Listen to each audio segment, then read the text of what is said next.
السلام علیکم ورحمۃ اللہ وبرکاتہ۔ بسم اللہ الرحمن الرحیم۔ حضرت عمر فاروق رضی اللہ تعالیٰ عنہ پر جب حملہ کیا گیا تو اس کے بعد حضرت عمر فاروق رضی اللہ تعالیٰ عنہ کے لیے دودھ لایا گیا۔ جب آپ نے وہ دودھ پیا تو وہ دودھ آپ کی پسلیوں کے زخم سے نکلنے لگا تو طبیب نے کہا، اے امیر المؤمنین، آپ وصیت فرما دیں، آپ زیادہ دیر زندہ نہیں رہ سکیں گے۔ تو حضرت عمر فاروق رضی اللہ تعالیٰ عنہ نے اپنے بیٹے عبداللہ ابن عمر رضی اللہ تعالیٰ عنہ کو بلایا اور فرمایا کہ حذیفہ بن یمان رضی اللہ تعالیٰ عنہ کو میرے پاس بلاؤ۔ تو جب وہ بلا کر لائے، حضرت حذیفہ بن یمان حاضر ہو گئے تو حضرت عمر فاروق رضی اللہ تعالیٰ عنہ نے فرمایا کہ میں تمہیں قسم دیتا ہوں کہ جو حضور اکرم صلی اللہ علیہ وسلم نے تمہیں منافقین کے نام کی فہرست دی تھی، مجھے اتنا بتا دو کہ ان ناموں میں میرا نام بھی ہے۔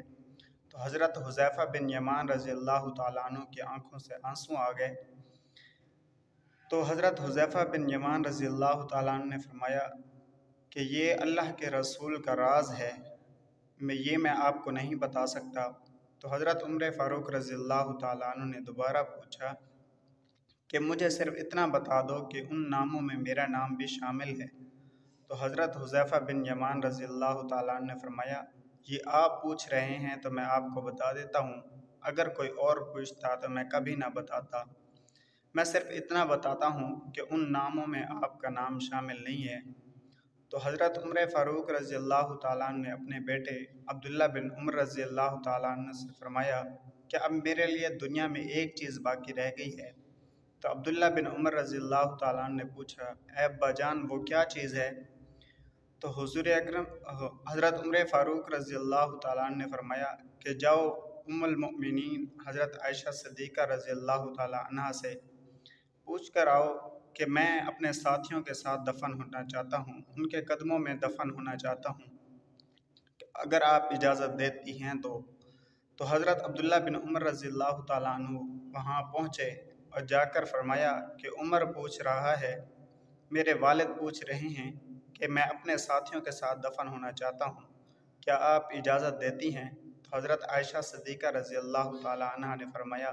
کہ یہ جگہ تو میں نے اپنے لیے تیار کر رکھی تھی، لیکن اس کو میں عمر کے لیے ترک کر دیتی ہوں، اس جگہ کو چھوڑ دیتی ہوں۔ تو حضرت عبداللہ ابن عمر رضی اللہ تعالیٰ عنہ خوش ہو کر واپس آئے تو حضرت عمر فاروق رضی اللہ تعالیٰ عنہ کا چہرہ مٹی پر تھا۔ تو حضرت عبداللہ ابن عمر رضی اللہ تعالیٰ عنہ نے حضرت عمر فاروق رضی اللہ تعالیٰ عنہ کا سر مبارک اپنی گود میں رکھا اور مٹی صاف کرنے لگے۔ تو حضرت عمر فاروق رضی اللہ تعالیٰ عنہ نے اپنے بیٹے کی طرف دیکھا اور فرمایا کہ میرے چہرے سے مٹی صاف نہ کر، اگر اللہ رب العزت نے مجھے معاف نہ کیا تو تیرے باپ کے لیے ہلاکت ہی ہلاکت ہے۔